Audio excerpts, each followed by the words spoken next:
নমস্কার বন্ধুরা, দা বং garden YouTube চ্যানেলে তোমাদের আরও একবার ওয়েলকাম। আমি বিদ্যুৎ চলে এসেছি আজকে আরও একটি নতুন ইনফরমেটিভ ভিডিও নিয়ে। আজকের ভিডিওর টপিকে আমরা আলোচনা করব NPK 20-20-20।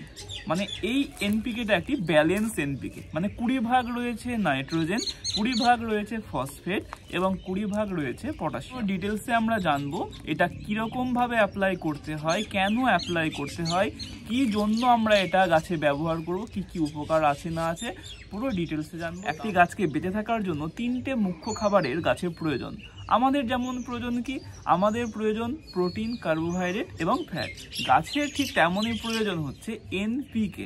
N for nitrogen, P for phosphate এবং কে ফর হচ্ছে পটাশিয়াম। তো এই 3টে জিনিস গাছের বেশি করে প্রয়োজন। মানে এই 3টে ছাড়া কিন্তু গাছ বৃদ্ধি থেকে শুরু করে গাছে ফুল ফল কিছুই আসবে না। তো এই এনপিকে মাটির মধ্যেও কিন্তু বর্তমান রয়েছে। যেহেতু টবে লিমিটেড মাটি, একটা সময় পরে গিয়ে সেই এনপিকের পরিমাণ আস্তে আস্তে কমে আসে। দেখবে সেই রকম সময় তোমরা যদি কোনো খাবার অ্যাপ্লাই না করো তাহলে কি গাছের বৃদ্ধি বন্ধ হয়ে যাবে, গাছের ফুল ও ফল আসবে না। তো সেই রকম সময় আমরা বিভিন্ন রকমভাবে এনপিকে অ্যাপ্লাই করি। সেটা অর্গানিকভাবে এনপিকে, যেমন সরিষার খোলের মধ্যে নাইট্রোজেন থাকে, হাড়গুঁড়োর মধ্যে ফসফেট থাকে, কলার খোসার মধ্যে পটাশিয়াম থাকে। তো এই রকম জিনিসগুলো কিন্তু আমরা মাটিতে প্রয়োগ করে এনপিকের চাহিদা মেটাতে পারি। তাছাড়া কেমিক্যাল যারা মাঠে চাষাবাদ করে, ইউরিয়া অ্যাপ্লাই করে, ফসফেট অ্যাপ্লাই করে, ডিএপি, এনপিকে 14-35-14 ও 10-26-26 এরকম প্রচুর পরিমাণে কিন্তু জিনিস রয়েছে যেগুলো মাটিতে দেওয়ার জন্য। তো মাটিতে দেওয়া যে সকল কেমিক্যাল ফার্টিলাইজার রয়েছে সেগুলো দীর্ঘদিন ধরে টবের মাটিতে অ্যাপ্লাই করলে একটা সময় পরে গিয়ে টবের মাটির পিএইচটা অ্যালকালাইন হয়ে যায়, তখন মাটি পরিবর্তনের দরকার পড়ে। নতুন মাটি দিয়ে রিফিল করলে সে গাছ ঠিক হয়ে যায়। এই এনপিকে দেখো, এটা একটি ব্যালেন্স এনপিকে, মানে 20 ভাগ রয়েছে নাইট্রোজেন, 20 ভাগ রয়েছে ফসফেট এবং 20 ভাগ রয়েছে পটাশিয়াম, মানে সম রেশিওর একটি এনপিকে। এনপিকে বিভিন্ন রকমের হয় যেগুলো পাতাতে স্প্রে করার, যেমন 12-61-0, এনপিকে 0-52-34, এনপিকে 13-0-45, এনপিকে 0-0-50। তো এরকম প্রচুর রয়েছে। তার মধ্যে এই এনপিকে 20-20-20 বা এনপিকে 19-19-19 এটা কিন্তু 3টে জিনিসই বর্তমান রয়েছে। মানে তুমি চারা গাছ থেকে শুরু করে একটি ম্যাচিওর গাছ, প্রতিটা গাছেই কিন্তু তুমি এই সমরেশিওর এনপিকে ব্যবহার করতে পারো। গাছের ছোট অবস্থা থেকে শুরু করে গাছের ম্যাচিওর অবস্থা, যে কোনো অবস্থাতেই কিন্তু দেওয়া যায়। তবে কিছু রেস্ট্রিকশানও আছে, সেই ব্যাপারে কিন্তু আমি পরে আসবো। মানে এটা একটা সুষম খাবার বলতে পারো, এনপিকে 19-19-19 ও এনপিকে 20-20-20, কারণ 3টে জিনিসই বর্তমান। মানে গাছের বৃদ্ধির জন্য নাইট্রোজেনের প্রয়োজন, দেখো 20 ভাগ রয়েছে নাইট্রোজেন। গাছের মোটাসোটা করার জন্য, গাছকে শক্তিশালী বানানোর জন্য প্রয়োজন রয়েছে কি ফসফেট, সেটাও রয়েছে। এবং গাছের শিকড় এবং ফুল ফলের উপরে কাজ করে হচ্ছে পটাশিয়াম, যেটাও কিন্তু 20% রয়েছে। মানে এই একটা খাবারে গাছের পুরো, মানে মুখ্য খাবারের যে চাহিদা সেটা কিন্তু পূরণ করছে। এনপিকে 20-20-20 তোমরা কতটা পরিমাণ গাছে অ্যাপ্লাই করবে, এটা প্রশ্ন। এনপিকে 20-20-20 যদি তোমাদের গাছ চারা গাছ থাকে, মানে ধরো ছোট গাছ, মোটামুটি ধরো গাছটি তুমি বসিয়েছো 1 মাস হয়েছে, নতুন পাতা বেরোচ্ছে, সেই রকম সময়ে তোমরা কিন্তু এনপিকে 19-19-19 বা এনপিকে 20-20-20 দিতে পারো। তার ডোজ হবে 1 থেকে 1.5 গ্রাম প্রতি লিটার জলের জন্য। গাছের বয়স 6 মাস থেকে 1 বছর হয়ে গেছে, গাছের ভালো ভেজিটেটিভ গ্রোথ রয়েছে, সেক্ষেত্রে তোমরা 2 থেকে 2.5 গ্রাম পর্যন্ত দিতে পারবে। আর যদি গাছের বয়স 1 বছরের বেশি হয় বা তার থেকে বেশি, সেক্ষেত্রে তোমরা 3 থেকে 4 গ্রাম পর্যন্ত কিন্তু ব্যবহার করতে পারো। প্রতিটা ব্র্যান্ডের ক্ষেত্রে কিন্তু ডোজ আলাদা আলাদা মেনশন করা থাকে। আমি এই অ্যারিসের ব্যবহার করছি এখন, এর আগে আমি ইফকোর ব্যবহার করতাম, কিন্তু ইফকোর অফিসিয়াল ওয়েবসাইট আপাতত বন্ধ রয়েছে এবং আমি ম্যানেজ করতে পারছি না, তো আমি এই অ্যারিস কোম্পানির ব্যবহার করছি।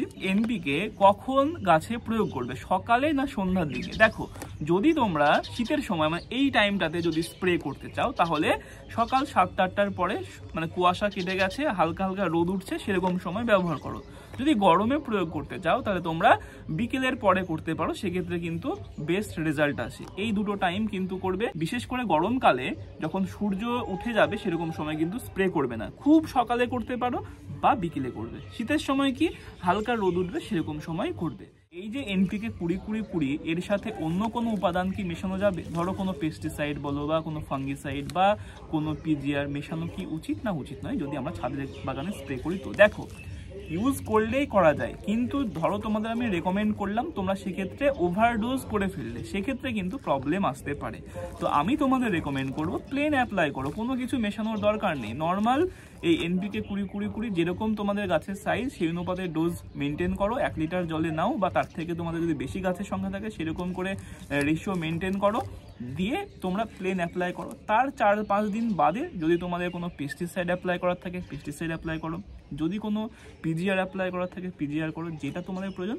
মিনিমাম 4 দিন গ্যাপ দেবে, বা এর আগে ধরো কোনো কিছু অ্যাপ্লাই করেছো তার আগেও কিন্তু আমাদের কি করতে হবে, 4 দিনের গ্যাপ দিতে হবে। কিন্তু দুটো এনপিকের মাঝে মানে দুটো মুখ্য খাবারের মাঝে মিনিমাম আমাদের কিন্তু 15 দিন গ্যাপ দিতে হবে। ধরো 12-61-0 স্প্রে করেছো, তাহলে এনপিকে 20-20-20 4 দিন পরে কিন্তু দেওয়া যাবে না, সেক্ষেত্রে আমরা 15 দিন বাদে দেবো বা 2 সপ্তাহ বাদে দেবো। ঠিক আছে, এইটা কিন্তু তোমরা মেনটেন করবে। এবারে তোমরা জিজ্ঞেস করে দাদা এনপিকে কি আমি কোন কোন গাছে দিতে পারবো? ব্যালেন্স এনপিকে, ব্যালেন্স এনপিকে প্রতিটা গাছে দেওয়া যায়, সেটা তোমার বাগানের যা গাছ, ইনডোর প্ল্যান্টস হোক বা তোমার কাছে যাবতীয় যা গাছ আছে, এর কোনো রেস্ট্রিকশন নেই। তো এই গাছের সাথে ব্যালেন্স এনপিকে চলে, এই গাছের সাথে ব্যালেন্স এনপিকে চলে না, এরকম কিন্তু কোনো ব্যাপার নেই। কিন্তু অন্যান্য আরও যে সকল এনপিকে আছে তার মধ্যে বেশ কিছু রেস্ট্রিকশন রয়েছে। কিন্তু এই এনপিকে 20-20-20 হোক বা এনপিকে 19-19-19 হোক, তোমরা ছাদ বাগানের প্রতিটা গাছে দিতে পারবে। কিন্তু টাইমটাও কিন্তু জানতে হবে, কোন সময় দেওয়া যায় কোন সময় দেওয়া যায় না। তো দেখো পেছনে গাছ ভর্তি হয়ে ফুল আছে, এইরকম সময় আমরা কি এই ব্যালেন্স এনপিকে স্প্রে করব? একদমই নাই। গাছে যখন ফুল চলে আসবে সেই রকম সময় আমরা স্প্রে করব না। এখানেও কিছু জিনিস আমাদের বুঝতে হবে। কিছু ফুল থাকে দেখবে যেগুলো গাছে অনেক দিন ধরে ধরে থাকে, যেমন বাগান বিলাস। এবার এই রকম সময় আমি যদি স্প্রে করি এই সকল ফুলগুলো ঝরে যাবে। তো যে সকল গাছের ফুল ঝরে যাওয়ার প্রবণতা রয়েছে সেই সকল ফুলে কিন্তু আমরা স্প্রে করব না। ধরো আমরা শীতের বাগান করছি, গাঁদা ফুল হয়ে আছে, গাঁদা ফুল কিন্তু কোনোভাবেই ঝরে যাব না যতক্ষণ না আমরা সেটাকে কাটবো, সেই রকম গাছে স্প্রে করা যাবে ফুল থাকলেও। বোঝা গেছে?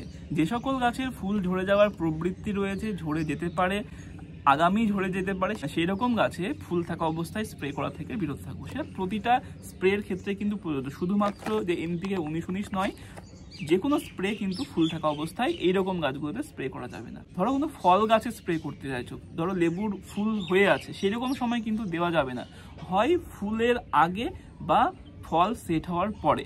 তো এইরকম সময়গুলো আমাদের বেছে নিতে হবে। এগুলো একটা কমন সেন্সের ব্যাপার, এগুলো কিন্তু তোমাদের অবশ্যই থাকা উচিত যারা বাগান করছো। এবারে এই যে এনপিকের ভেরিয়েশন যেটা বললাম, যে কিছু কিছু জায়গা আমাদের মানতে হবে। ধরো কোনো গাছে ফুল নেব, ধরো কোনো লেবু গাছ হতে পারে বা কোনো ফল গাছের ক্ষেত্রে বিশেষ করে পেয়ারা হতে পারে, আম হতে পারে, ধরো আমের মুকুল আসবে, তার আগে কি এনপিকে 20-20-20 ব্যবহার করা যেতে পারে? ভালোভাবে শুনে নাও। ধরো তোমরা কোনো গাছ সম্প্রতি নার্সারি থেকে কিনে এনেছো, গাছটির বয়স 7 থেকে 8 মাস হয়েছে, ছোট হয়ে আছে, তেমন মানে ম্যাচুরিটি আসেনি গাছটির।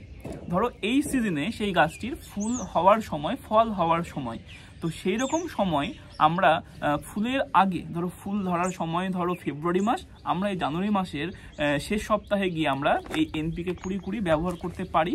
কারণ কি, গাছটি ছোট আছে, তার সব রকমের নিউট্রিয়েন্টের প্রয়োজন রয়েছে। এবার যদি গাছটা হতো 3 বছরের পুরনো ম্যাচিওর কোনো লেবু গাছ বা ম্যাচিওর কোনো আম গাছ, সেই রকম সময় কিন্তু আমরা এনপিকে 19-19-19 বা এনপিকে 20-20-20 ব্যবহার করব না। কেন? কারণ গাছটির ম্যাচিউরিটি যথেষ্ট রয়েছে, শুধু আমাদের পটাশিয়াম এবং ফসফেট দিলেই কিন্তু কাজ হয়ে যাবে। সেক্ষেত্রে আমরা এনপিকে 0-52-34, এনপিকে 0-0-50 স্প্রে করব। বোঝাতে পারলাম? এইটা কিন্তু তোমাদের বুঝতে হবে যে গাছের বয়স কত, গাছের হাইট কেমন, গাছের গ্রোথ কেমন, সেই জিনিসগুলোকে ভেবে মেনটেন করে আমাদের কিন্তু এনপিকে চুজ করতে হয় কোন সময় কোন এনপিকে দিতে হবে। এত এনপিকে তাহলে প্রয়োজন কি ছিল? একটা এনপিকে দিয়েই তো সব রকম কাজ চলে যেত। হ্যাঁ, সব রকম কাজ যাবে একটা টাইম পর্যন্ত, যখন গাছের ভেরিয়েশন আসবে, যখন তুমি কিছু নতুন করতে চাইছো, তখন কিন্তু এনপিকের মধ্যেও ভেরিয়েশন নিয়ে আসতে হয় ভালো রেজাল্ট পাওয়ার জন্য।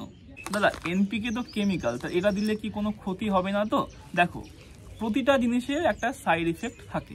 তো এর সাইড ইফেক্ট কিন্তু কেমিক্যাল যে সকল ডিএপি বলো, সিঙ্গেল সুপার ফসফেট বলো বা এনপিকে 14-35-14 যেগুলো মাটিতে দেওয়ার যে সকল কেমিক্যাল ফার্টিলাইজার রয়েছে, তার থেকে কিন্তু অনেক কম, লেস হার্মফুল গাছের জন্য।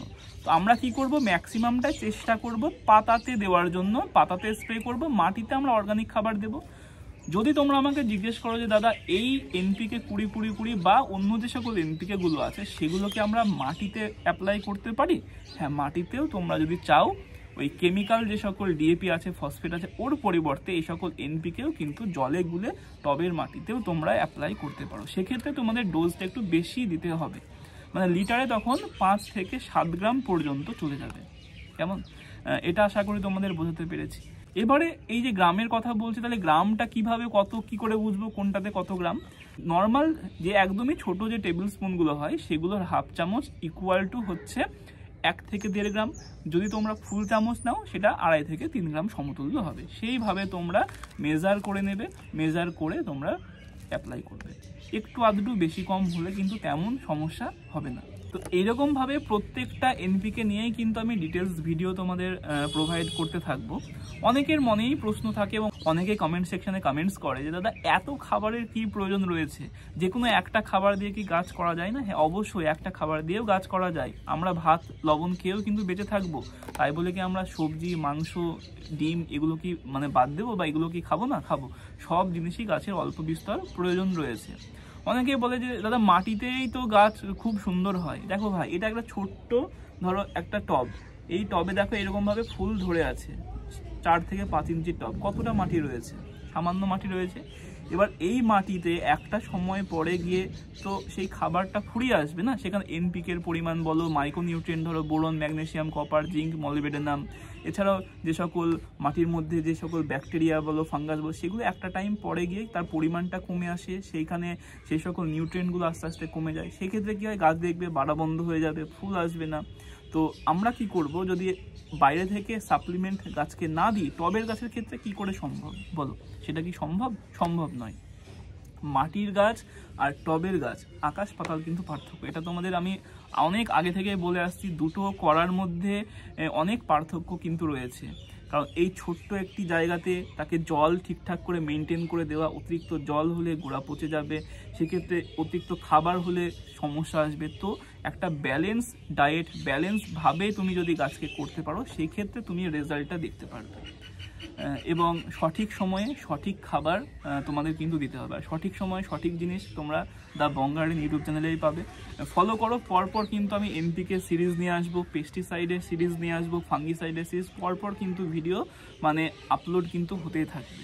তো যদি তোমাদের ভিডিওটি ইনফরমেটিভ বলে মনে হয় তাহলে চ্যানেলটিকে অবশ্যই করে সাবস্ক্রাইব করো আর আমার পাশে দেখো। আজকে চলি, আবারও দেখা হচ্ছে নেক্সট একটি এপিসোডে।